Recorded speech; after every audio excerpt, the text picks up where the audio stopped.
पता है इंडिया पाकिस्तान का मैच होगा, पूरा मोहल्ला में हल्ला होगा, ओ। महाराष्ट्र में पहाड़ भी है, पर्यटक क्षेत्र भी है, समुद्र भी है, इंडस्ट्रीज भी है, बहुत सारी चीजें महाराष्ट्र में। समझ में आ गया कि नहीं?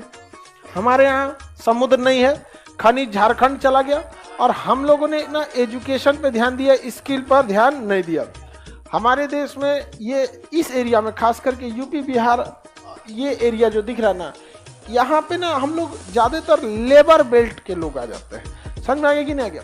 अब लेबर को ना कहीं पे भी, पूरी इंडिया में कहीं चलिए, पूरी दुनिया में भी लोग लेबर को लेबर की तरह देखते हैं, उसको बहुत ज़्यादा वो रिस्पेक्टेबल वर्ग से नहीं देखते।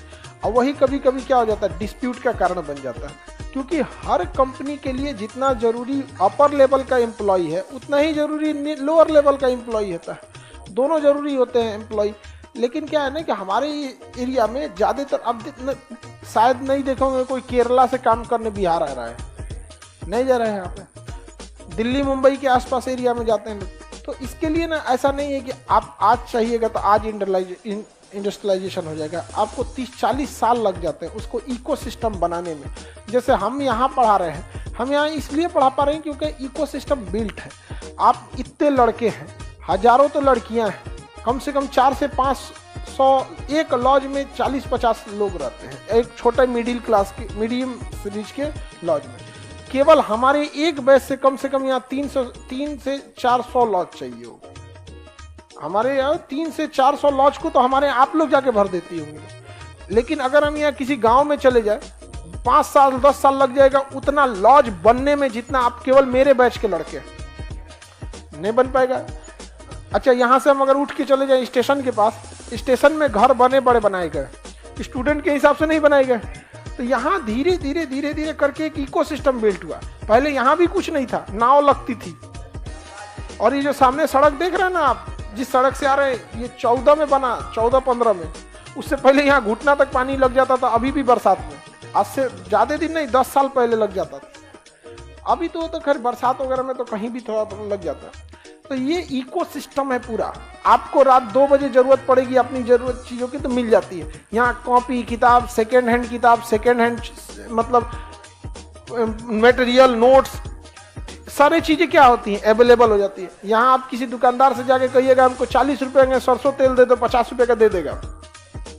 रीजन क्या, उसको पता है कि स्टूडेंट के पास रखने का जगह कहाँ होता है। और यही अगर VIP एरिया में जाके देखिए तो बोरिंग रोड में 50 रुपये का तेल तो देखेगा, यहाँ क्यों चलाया, तो पूरे KGS वाला है। स्टूडेंट ऐसे होते हैं। यहाँ डॉक्टर भी आपको उसी टाइप के मिलेंगे, नॉर्मल बीमारियों के इलाज कर सके। यहाँ आप सोचिएगा लेजर से सर्जरी हो जाती है, यहाँ का कौन स्टूडेंट लेजर से सर्जरी कराएगा यहाँ पे। तो कहीं पे भी इंडस्ट्री डेवलप होती है तो वो एक दिन की मेहनत नहीं होती, धीरे धीरे इंडस्ट्रीज आने की वजह से पब्लिक नहीं होती है, वहाँ उस टाइप के पब्लिक होते हैं, इसलिए इंडस्ट्री आती है। समझ में आएगी नहीं? यहाँ का किराया भी महंगा है। अगर हम लोग यहाँ से उठ के कहीं दूसरे जगह जाएं तो यहाँ का आधा किराया लगेगा, लेकिन नहीं सक्सेस हो सकता है, क्योंकि केवल कोचिंग नहीं होती ना, उससे सपोर्टिंग बाकी सारी चीजें होती है। यहाँ ऑटो वाला, रिक्शा वाला सब हैबिचुअल है। अच्छा, यहाँ के लोग भी हैबिचुअल है, उनको पता है इंडिया पाकिस्तान का मैच होगा, पूरा मोहल्ला में हल्ला होगा, ओ होगा कि नहीं होगा? रात में होगा। सारे लोग हैबिचुअल है यहाँ के। अथवा यहाँ से कंकड़बाग चलिए, पुलिस में फोन कर देगा, यहाँ पे लॉज वाला हल्ला करा, उठा के लेके चल जाएगी पुलिस है जा, क्योंकि वो लोग हैबिचुअल नहीं है उस। अच्छा, यहाँ खान पान भी उसी टाइप का, पता है स्टूडेंट को ज्यादा नहीं मिलता है, उसको 15-20 रुपये में बढ़िया नाश्ता मिल जाता है, खा लेता है उतने में। जाइए थोड़ा खाइए VIP एरिया में 15-20 रुपये, तो टिप देना पड़ेगा आपको। तो मुंबई वगैरह जो होता है वो धीरे धीरे पहले से ही क्या होते जा रहा है, डेवलप। और हम लोग वर्क फोर्स भेजते भेजते इसी में परेशान हो गए हम लोग। हमारे यहाँ कोई इंडस्ट्री आएगी, सपोज कीजिए कोई बहुत बड़ी इंडस्ट्री आ गई, उस इंडस्ट्रीज को अपना सामान का प्रोडक्शन भेजना है, बहुत बड़ी तो नहीं। अगर देखिए बिहार में लोग इतना गुटखा खाते हैं, मान के चलिए कोई गुटखे फैक्ट्री लगा रहा है, उसका ट्रक जाम में फंस जाएगा 6-7 घंटा, वो काहे को यहाँ आने वाला है। अच्छा, कौन गुटखा वाला देख लिया कि अरे एक ट्रक हो गिलो। ये गुटखा शराब वाले लोग जो होते हैं ना, ये छोड़ते नहीं है। और अगर आप उनसे कहिएगा कि शराब गलत है, गुटखा गलत है, तो उल्टा लॉजिक आपको देगा। तुम्हें क्या पता जीवन का असली चीज तो तुमने छोड़ दिया। तो एक तो एक एरिया जो समुद्र का भी बहुत बड़ा प्रभाव पड़ता है। समुद्र के ज्यादा प्रभाव, उससे कहीं ज्यादा प्रभाव पड़ता है आपका किस चीज का, आपका वहां स्किल्ड वर्कर है कि नहीं। आप कभी भी दिल्ली में जाइएगा, आपको 50-100 किस्म के स्ट्रीट फूड खाने को मिलेंगे, जिसके रीजन है वहां मराठी भी रह रहा है, इसलिए बड़ा पाव भी मिलेगा। साउथ इंडिया वाला भी रह रहा है, इडली डोसा भी मिलेगा। बिहारी भी रह रहा है, आपको लिट्टी चोखा। पंजाबी भी रह रहा है, बड़का पराठा। पंजाबी लोग बहुत। अब हमारे यहाँ क्या है, आप अगर यहाँ बैठ के पंजाबी पराठा बनाइएगा तो पंजाब के लोग यहाँ है ही नहीं है। मुरथल, हाँ, तो पंजाब की हैं आप? हाँ, दिल्ली की हैं। तो मुरथल तो बहुत फेमस है, बाप रे। मतलब मुरथल में तो इतने, जितने आप लोग का बैच है इतना खाने जाते हैं लोग। इतना लोग जो है ना, अभी रात को कितना बजे, 1-2 बजे।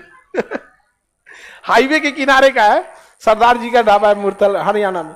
मुरथल बहुत फेमस जगह है। वहां के लोग 11-12 बजे, जितना आपका बैच चल रहा है ना, इतना लोग वहां खाते हैं एक साथ। करोड़ों का टर्न ओवर है वो ढाबे का, मुरथल का। पूरे दिल्ली एनसीआर का फेमस है। लोग भी होते हैं ना, हम तो दिल्ली में थे, तो हम किसी मन किया कि चलो मथुरा की कचौरी खा के आते हैं, चलते हैं मथुरा भी चलते हैं। चलते तो आदमी, वृंदावन मथुरा पास में है दिल्ली के। तो जब चीजें डेवलप होती है ना, तो उससे थोड़ी थोड़ी दूरी पे अगर कोई दूसरा चल रहा है तो लोग आने जाने में हिचकिचाते नहीं है। और जब ट्रांसपोर्टेशन होने लगेगा तो एरिया ऑटोमेटिक डेवलप हो जाती है। अब यहाँ का आदमी जाएगा मथुरा, आदमी 2 घंटा भी मथुरा में रुका होगा तो सब मथुरा के लोगों से ही प्रसाद खरीदो, खाना खरीदो, कुछ भी खरीदो। वहां के लोगों को दे के आया कि नहीं आया? लेके कौन सी आया? आशीर्वाद। प्रसाद और आशीर्वाद, और क्या ला सकते हैं? तो ट्रांसपोर्टेशन बहुत मायने रखता है, स्किल्ड वर्कर भी बहुत मायने रखते हैं। तो हम लोग ज्यादातर इस एरिया के लोग वर्क फोर्स में रह गए, और ये लोग किस में चले गए? इंडस्ट्रियलाइजेशन में लगे। इनके पास इंडस्ट्रीज की संभावना भी है, यहां से निकालेंगे सीधे भेज देंगे बाहर।